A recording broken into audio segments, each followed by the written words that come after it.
Katy, the girl next door one. The new neighbor. I was 15 the summer Katy moved in next door. Our small town was the kind of place where everyone knew each other, where every little change was a source of gossip. So when the old Miller house, which had stood abandoned for years, suddenly had a new occupant, people took notice. Katy was different. I realized it the first time I saw her standing in her front yard, staring at our house. She was my age, maybe a year younger, with long black hair and pale skin that made her look almost sickly. Her eyes were too large for her face, dark and deep-set, always watching. "Go say hi," my mom encouraged me, nudging me toward the fence that separated our yards. I hesitated. There was something unsettling about her. Still, I went over. "Hey," I said, leaning on the fence. "I'm Ethan. Welcome to the neighborhood." Katy turned her gaze to me. It felt like she was measuring me, peeling back my skin with her stare. "Do you ever hear scratching?" she asked abruptly. I blinked. "Scratching?" "At night." I shook my head. No. What kind of scratching?"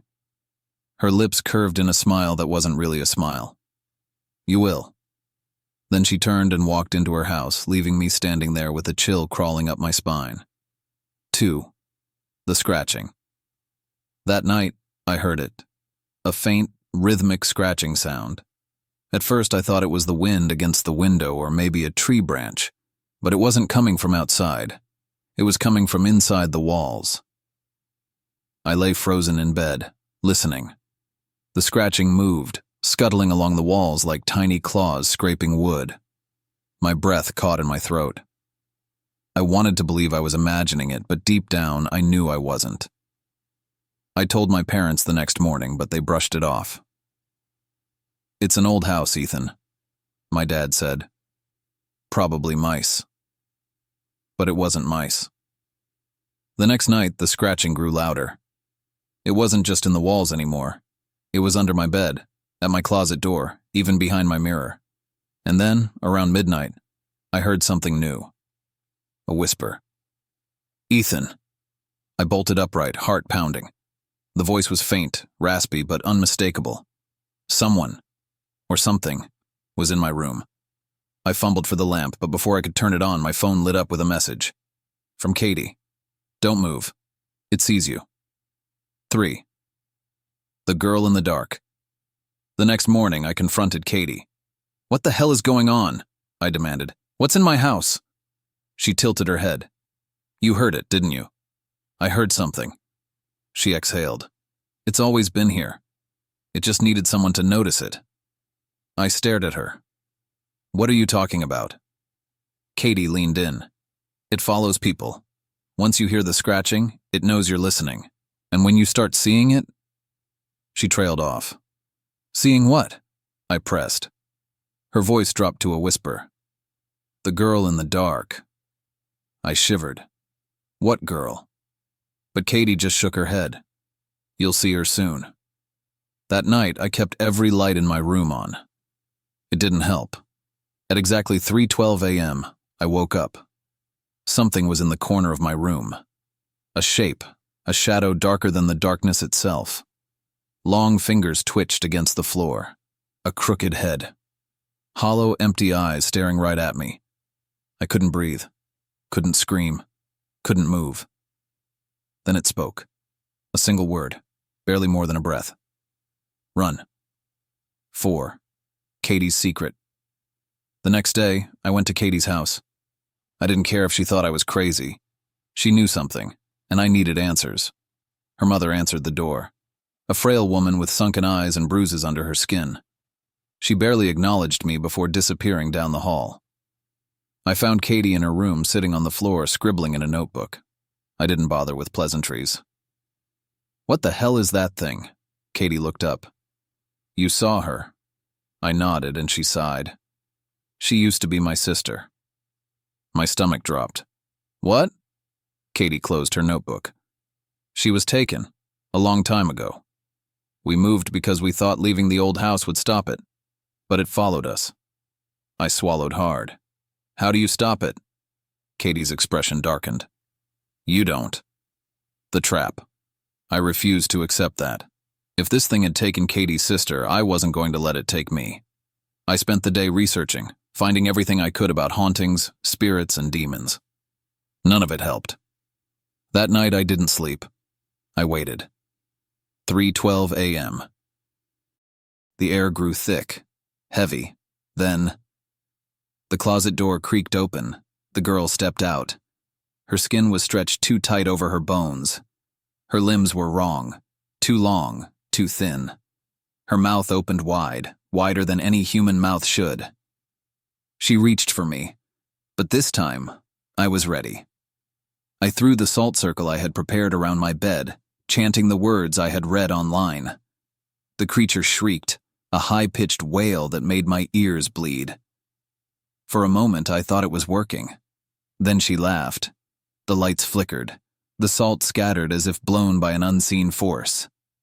The girl moved closer, and I felt her breath, cold, rotting, against my face. Then I heard Katy's voice. "Ethan, move." She burst into the room, a rusted knife in her hand. Before I could react, she slashed at the creature, cutting deep into its arm. It screamed and vanished into the darkness. 6. The price. Katy collapsed onto the floor, panting. "It's not dead," she gasped. "But we bought some time."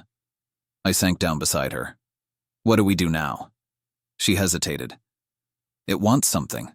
It always does." I shivered. "What did it take from you?" Katy's face was unreadable. "My sister." The realization hit me like a truck. "You mean, she wasn't just taken," Katy murmured.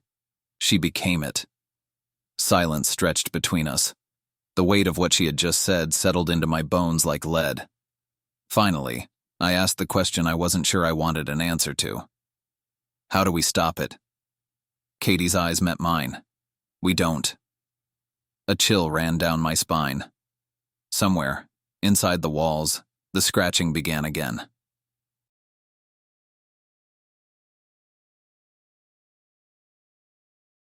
The cicadas were a chorus of madness, a high-pitched, relentless drone that seemed to vibrate in the very marrow of my bones.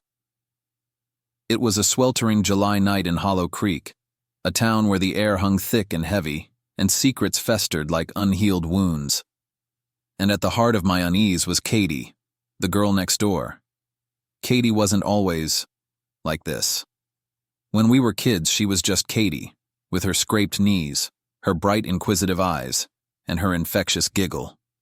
We built forts in the woods, chased fireflies in the twilight, and shared secrets whispered under the glow of our bedroom windows. But something changed when we hit adolescence.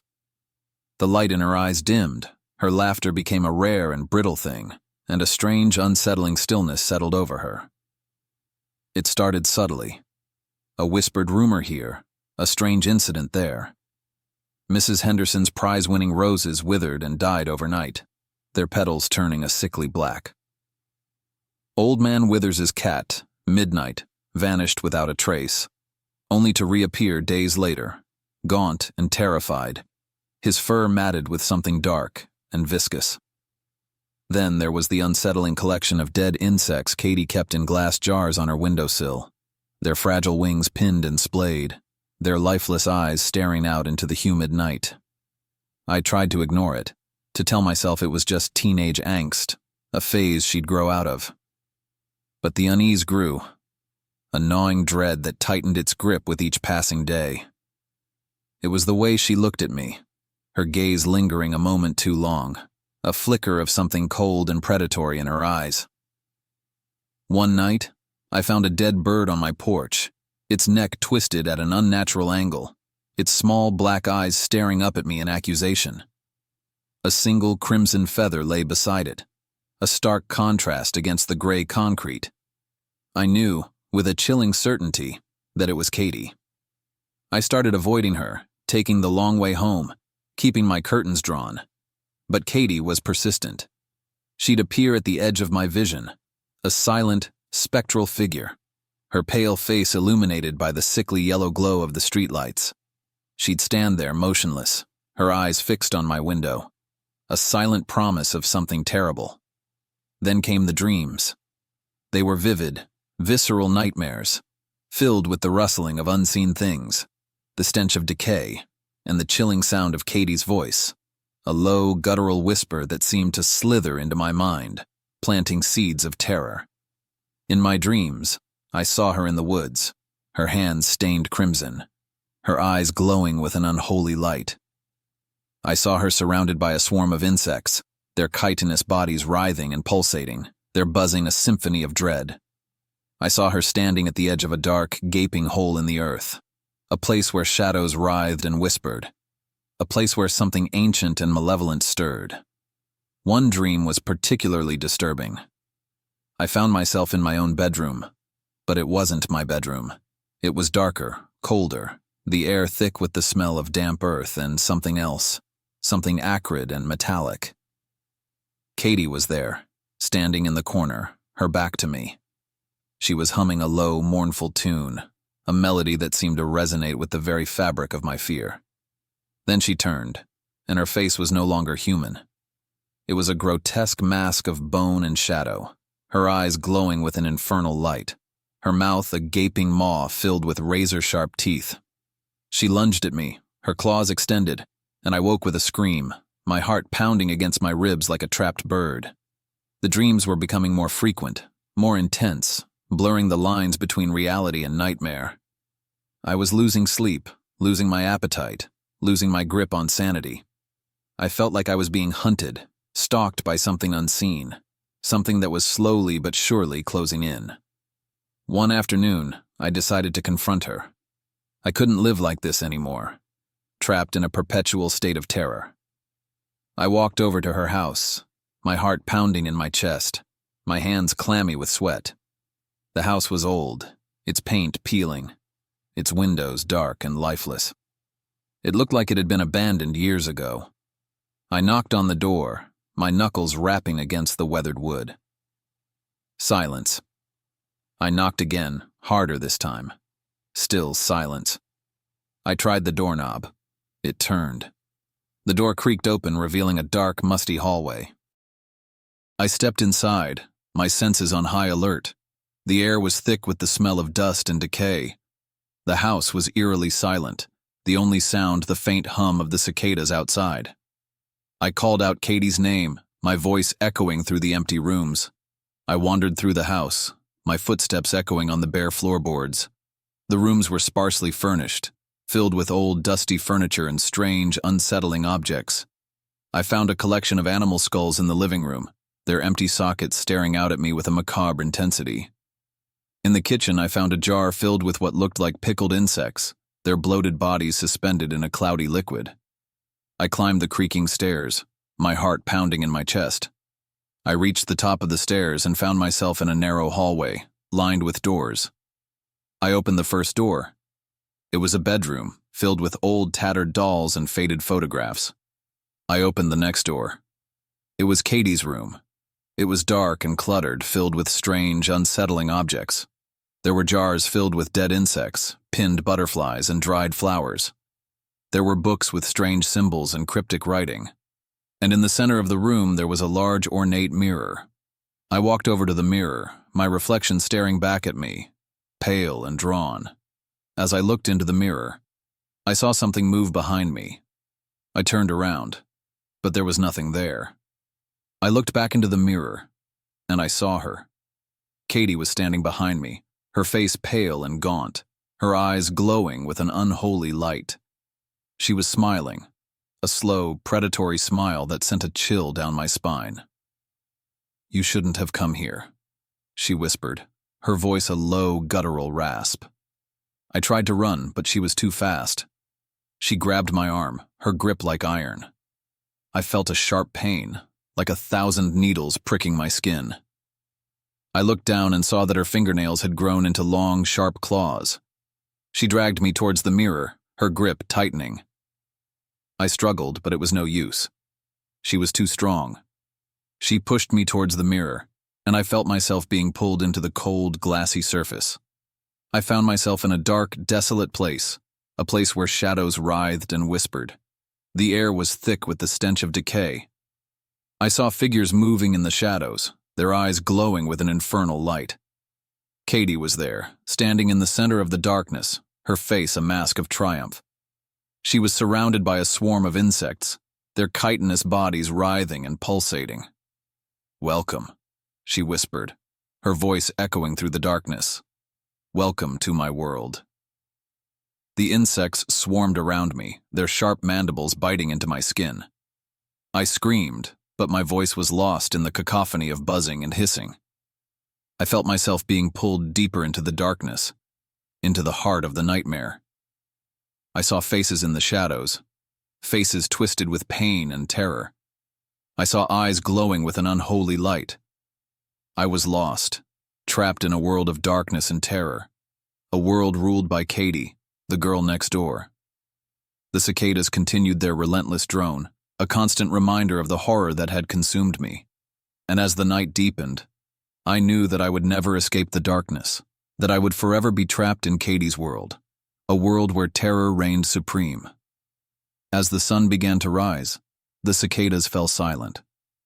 But the silence was more terrifying than the noise, a silence that spoke of the horrors that lurked in the shadows, the horrors that Katy had unleashed. And I knew, with a chilling certainty, that the terror had only just begun.